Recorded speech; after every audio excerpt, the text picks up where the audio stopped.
ഗുരുർബ്രഹ്മാ ഗുരുർവിഷ്ണുഃ ഗുരുർദേവോ മഹേശ്വര ഗുരു സാക്ഷാത് പരം ബ്രഹ്മ തസ്മൈ ശ്രീ ഗുരവേ നമഃ. എല്ലാവർക്കും സ്നേഹോഷ്മളമായ സ്വാഗതം, നമസ്കാരം. സൗന്ദര്യലഹരിയിലെ 5ാമത്തെ ശ്ലോകത്തെക്കുറിച്ചാണ് നമ്മൾ ഇന്ന് ചിന്തിക്കുന്നത്. ഈ ശ്ലോകത്തിൽ ആചാര്യസ്വാമികൾ പറഞ്ഞു വെക്കുന്നത് പരാശക്തിയെ പാർവതിയെ ഭജിച്ചാൽ ഫലം ലഭിക്കാതെ പോകില്ല എന്നാണ്. ഒന്നുകൂടെ കേട്ടോളൂ. പരാശക്തിയെ പാർവതിയെ ഭജിച്ചാൽ, ആരാണോ ഭജിക്കുന്നത് ആ ഭജിക്കുന്നവർക്ക് ഫലം ലഭിക്കാതെ പോകില്ല, ഉറപ്പാണ്. ഒരു ഭക്തന്, ശാക്തേയ ഉപാസകന് എന്ന് വേണമെങ്കിൽ പറയാം, നേടിയെടുക്കുവാൻ സാധിക്കാത്തതായിട്ട് ഒന്നും ഈ പ്രപഞ്ചത്തിലില്ല എന്ന് പറഞ്ഞു വെക്കുന്നുണ്ട് ആചാര്യസ്വാമികൾ. ആചാര്യ സ്വാമികള് പറയുന്നത് ഈ ശ്ലോകത്തില് ദേവി ഉപാസനയുടെ ആ മാഹാത്മ്യം, മഹത്വം ഒക്കെയാണ്.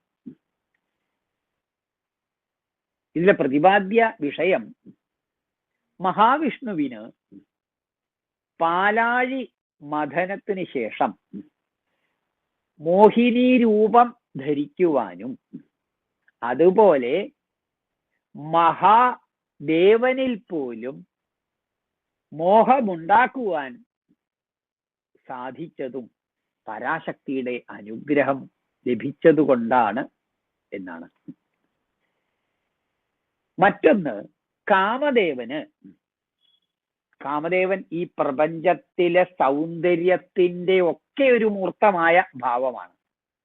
എന്നാല് ഈ കാമദേവന് തൻ്റെ പത്നിയായ രതീദേവിക്ക് അവരുടെ കണ്ണുകളാൽ നക്കിയെടുക്കുവാൻ തക്ക വിധത്തിലുള്ള ശരീര സൗന്ദര്യം ലഭിച്ചത് പരാശക്തിയുടെ അനുഗ്രഹം കൊണ്ടാണ്. രതീദേവി തൻ്റെ ഭർത്താവിൻ്റെ കാമദേവന്റെ ആ സൗന്ദര്യത്തെ തൻ്റെ കണ്ണുകളെ കൊണ്ട് നക്കിയെടുക്കുക എന്ന് പറഞ്ഞാൽ അത്ര ആസ്വദിക്കുകയാണ്. അപ്പോ കാമദേവന് ആ രൂപ സൗന്ദര്യം ലഭിച്ചത് തന്നെ പരാശക്തിയുടെ അനുഗ്രഹം കൊണ്ടാണ്, പരാശക്തി ഉപാസിച്ചത് കൊണ്ടാണ്. അതുവഴി സർവസംഗ പരിത്യാഗികളായ മുനിമാരിൽ പോലും മോഹത്തെ ഉണ്ടാക്കുവാൻ സാധിക്കുന്നു എന്നാണ്. സന്യാസി എന്ന് പറഞ്ഞാല് സമ്യക് ന്യസതി ഇതി സന്യാസമാണ്. എല്ലാം വേണ്ടതുപോലെ ത്യജിച്ചവരാണ് സന്യാസിമാര്. അവരുടെ മനസ്സിൽ പോലും മോഹത്തെ ഉണ്ടാക്കുവാൻ സാധിക്കുന്നു കാമദേവന് എന്നാണ്. ഈ മഹാദേവൻ എന്നൊക്കെ പറയുമ്പോൾ ഈ തപസ്സിന്റെ, നിവൃത്തിയുടെ ഒക്കെ ദേവനാണ്. ആ ദേവനിൽ പോലും മോഹത്തെ ഉണർത്തുവാൻ മഹാവിഷ്ണുവിന് സാധിച്ചു, മോഹിനി രൂപം ധരിച്ചിട്ട്. അതേപോലെ ഈ കാമദേവൻ ഊർവശി മുതലായിട്ടുള്ള അപ്സരസ്സുകളെ മുൻനിർത്തിയിട്ട് മഹർഷിമാരെ മോഹിപ്പിച്ച കഥകള് നമ്മള് പുരാണങ്ങളിൽ കൂടിയൊക്കെ കേട്ടിട്ടുള്ളതാണ്. അപ്പോ ഈ സാമർഥ്യവും സൗന്ദര്യവും ഒക്കെ ഉണ്ടായത്, കാമദേവന് ഈ സാമർഥ്യവും അതുപോലെ തന്നെ സൗന്ദര്യവും ഒക്കെ ഉണ്ടായത് പരാശക്തിയുടെ അനുഗ്രഹ ആശിസ്സുകള് ലഭിച്ചതുകൊണ്ടാണ്. ശ്ലോകം ഇങ്ങനെയാണ് പറയുന്നത്: ഹരിസ്ത്വാം ആരാധ്യ പ്രണതജന സൗഭാഗ്യജനനി എന്നാണ്. ആചാര്യസ്വാമികള് പരാശക്തിയെ സംബോധന ചെയ്യുന്നത് പ്രണതജന സൗഭാഗ്യജനനി എന്നാണ്.